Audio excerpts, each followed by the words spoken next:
केंद्र सरकार की सख्ती अब लाखों परिवारों की रोजमर्रा की जरूरतों पर सीधा असर डालती नजर आ रही है। सरकारी योजनाओं में पात्रता को लेकर लागू किए गए फिल्टर के चलते गरीब परिवारों की थाली पर संकट खड़ा हो गया है। जमीन के रिकॉर्ड, पीएम किसान सम्मान निधि और आय से जुड़े नए मानकों के आधार पर बड़ी संख्या में बीपीएल कार्ड निरस्त किए जाने की तैयारी की जा रही है।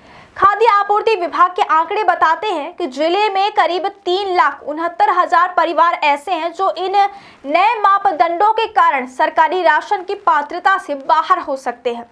खाद्य आपूर्ति विभाग के पोर्टल पर दर्ज आंकड़ों के मुताबिक जिले में कुल 9,22,821 राशन कार्ड धारी परिवार पंजीकृत हैं। इनमें से लगभग 40% परिवार फिलहाल अपात्र की श्रेणी में आ चुके हैं। ये वे परिवार हैं जिनके नाम पर 1 हेक्टेयर से अधिक भूमि दर्ज है या जो पीएम किसान सम्मान निधि योजना का लाभ ले रहे हैं।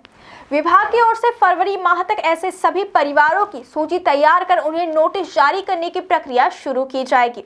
इसके बाद पात्रता की अंतिम जांच की जाएगी और नियमों के मुताबिक निर्णय लिया जाएगा। दरअसल पीएम किसान सम्मान निधि योजना और राशन पर्ची दोनों में परिवार और सदस्य आईडी अनिवार्य रूप से दर्ज होती है। राष्ट्रीय सूचना विज्ञान केंद्र यानी एनआईसी द्वारा जब इन्हें दोनों पोर्टलों के डेटा का मिलान किया गया तो कई चौंकाने वाले तथ्य सामने आए। जांच में पाया गया कि बड़ी संख्या में ऐसे हितग्राही हैं जिनके नाम पर या उनके परिवार के साझा खाते में 1 हेक्टेयर से अधिक भूमि दर्ज है, लेकिन वे अब भी गरीबी रेखा के नीचे यानी बीपीएल श्रेणी में रहकर सरकारी राशन का लाभ ले रहे हैं। यह स्थिति मुख्य रूप से इसलिए बनी है क्योंकि कई किसानों ने तो अपने परिवार को अलग दिखाने के लिए समग्र आईडी अलग करवा ली है, लेकिन जमीनी का विधिवत बंटवारा नहीं किया है। राजस्व रिकॉर्ड में आज भी जमीन परिवार के मुखिया या संयुक्त खाते में दर्ज है। ऐसे मामलों में भले ही परिवार अलग अलग रह रहे हो और उनकी आय सीमित हो, लेकिन पोर्टल पर वे 1 हेक्टेयर से अधिक जमीन के मालिक माने जा रहे हैं। इसी आधार पर उन्हें अपात्र घोषित करने की प्रक्रिया चल रही है। उदाहरण के तौर पर यदि 3 भाइयों के पिता के नाम 9 बीघा जमीन दर्ज है और तीनों भाई अलग अलग परिवार के रूप में रह रहे हैं तो व्यवहारिक रूप से प्रत्येक के हिस्से में 3-3 बीघा जमीन आती है, लेकिन जब तक राजस्व रिकॉर्ड में नामांतरण और बंटवारा नहीं होता तब तक यह पूरी जमीन संयुक्त खाते में मानी जाती है। ऐसे में पोर्टल के मुताबिक तीनों भाई 1 हेक्टेयर से अधिक जमीन के मालिक ठहरते हैं और उन्हें गरीबी रेखा की श्रेणी से बाहर कर दिया जाता है। परिणाम स्वरूप तीनों परिवारों के बीपीएल कार्ड बंद होने की नौबत आ जाती है। शासन के इस फैसले और कार्यवाही की आहट से सरकारी राशन पर निर्भरता परिवारों में खलबली मच गई है। जिले में लगभग 8,500 बीपीएल कार्ड है, जिनमें से करीब 60% कार्ड बंद होने की संभावना जताई जा रही है। यही स्थिति नए राशन पर्ची आवेदनों में भी देखने को मिल रही है।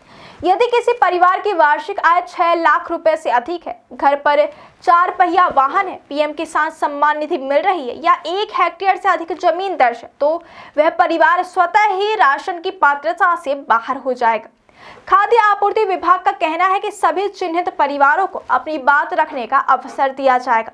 आपत्ति और दस्तावेजों की जांच के बाद ही अंतिम निर्णय लिया जाएगा। हालांकि विभागीय अधिकारियों का यह भी कहना है कि शासन के सख्त नियमों के कारण अपात्र परिवारों को मिलने वाला करीब 15 मीट्रिक टन राशन घटकर 6 मीट्रिक टन रह सकता है, यानी बड़ी मात्रा में राशन की बचत होगी जिसे वास्तविक जरूरतमंदों तक पहुंचाया जा सकेगा। इस पूरी प्रक्रिया को लेकर जमीनी स्तर पर कई सवाल भी उठ रहे हैं। ग्रामीण क्षेत्रों में सामने आ रहे मामलों से यह स्पष्ट हो रहा है कि तकनीकी रिकॉर्ड और वास्तविक स्थिति में बड़ा अंतर है। खाद्य आपूर्ति विभाग के अधिकारियों का कहना है कि 1 हेक्टेयर से अधिक जमीन वाले करीब 40% परिवार राशन की पात्रता से बाहर हो सकते हैं और उनमें बीपीएल कार्ड बंद किए जाएंगे। विभाग के मुताबिक शासन के निर्देश पर फरवरी तक पूरी सूची तैयार कर ली जाएगी। इस मामले पर खाद्य आपूर्ति विभाग के संयुक्त सचिव सुनील मुगदल का कहना है कि नियम सभी के लिए समान है और अपात्र पाए जाने वाले परिवारों को राशन योजना से बाहर किया जाएगा।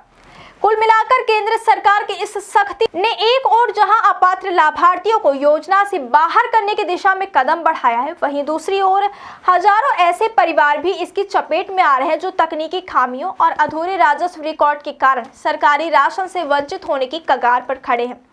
आने वाले दिनों में यह देखना अहम होगा कि प्रशासन इन मामलों में कितनी संवेदनशीलता और पारदर्शिता के साथ निर्णय लेता है।